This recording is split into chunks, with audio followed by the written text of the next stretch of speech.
নমস্কার বন্ধুরা, আমাদের চ্যানেলে আপনাদেরকে স্বাগত জানাই। যারা চ্যানেলটিকে প্রথমবার দেখছেন তারা অবশ্যই চ্যানেলটি সাবস্ক্রাইব করে নেবেন এবং বেল আইকনটি দাবিয়ে দেবেন যাতে চ্যানেলে দেওয়া সকল ভিডিওর প্রথম নোটিফিকেশন আপনাদের কাছে পৌঁছে যায়।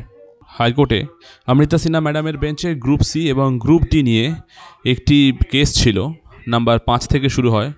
ফিরদৌস তামিম মহাশয় ছিলেন পিটিশনারের পক্ষের উকিল। আজকে এই কেসের সুবাদে অনেক কিছু ভয়ানক তথ্য কিন্তু সামনে উঠে আসলো।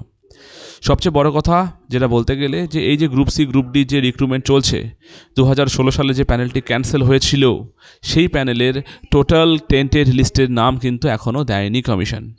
3000 সামথিং নাম দিয়েছে, কিন্তু কমিশনের কাছে বলছে যে 3300ই সম্পূর্ণ টোটাল আর নেই। বাট ফিরদৌস তামিম মহাশয় আজকে বলছেন যে পিটিশনার পক্ষে যুক্তি আছে যে সংখ্যাটি আরও বেশি হবে। 3 ধরনের ওএমআর জালিয়াতির কথা উনি বললেন। একটা ওএমআর মিসম্যাচ, একটা ওএমআর ফাঁকা রাখা, আর হচ্ছে ওএমআরের নাম্বার ওয়াইজ ঠিকঠাক করে নাম্বার না আসা।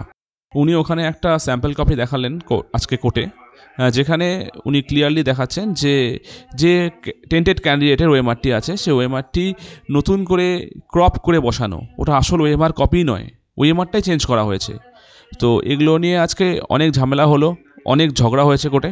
তারপরে ম্যাম আজকে যে জাজমেন্টটা দিলেন সেটা হচ্ছে টোটাল 7293টি টেন্টেড ক্যান্ডিডেট তার মানে আছে এই গ্রুপ সি অ্যান্ড গ্রুপ ডিতে, মানে ক্লার্ক এবং গ্রুপ ডিতে।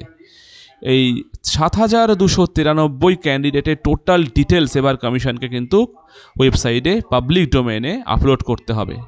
আর এরা টোটালি টেন্টেড, আর এরা এই যে আগামী পরীক্ষা হতে চলেছে গ্রুপ সি এবং গ্রুপ ডি, সেখান থেকে কিন্তু এরা সম্পূর্ণরূপে বাদ চলে যাবে এবার। তার মানে গ্রুপ সি গ্রুপ ডি থেকে কিন্তু আরও 7293 সংখ্যায় ক্যান্ডিডেট কমে গেল। পরেও ফিরদৌস তামিম মহাশয় আরও কিছু পয়েন্ট তুলে ধরলেন, যেমন অনেক ক্যান্ডিডেটকে নিয়োগ করা হয়েছিল 2016 সালে আফটার প্যানেল এক্সপায়ারি, যেমন এসএসসির ব্যাপার একই রকম গ্রুপ সি গ্রুপ ডিতেও করা হয়েছে। তো সেক্ষেত্রে জাজ ম্যাম অর্ডার দিলেন যে নেক্সট ডেট যেদিনকা হিয়ারিং হবে, যেটা আগামীকাল আবার নতুন করে ডেকেছে এই কেসটিকে, তো নেক্সট ডেটে সম্পূর্ণ কারা কারা আফটার এক্সপায়ারি অফ প্যানেল নিয়োগ হয়েছে কমিশনকে সম্পূর্ণ ডিটেলস লিস্ট সহকারে কিন্তু কোর্টে জমা করতে হবে। এবার দেখার আগামীকাল কি হচ্ছে। এই গ্রুপ সি গ্রুপ ডিরও ভবিষ্যৎ যে কতটা ভালো সেটা এই মুহূর্তে বলা মুশকিল। যাই হোক, তো আজকে খবরটি এই পর্যন্তই। ধন্যবাদ।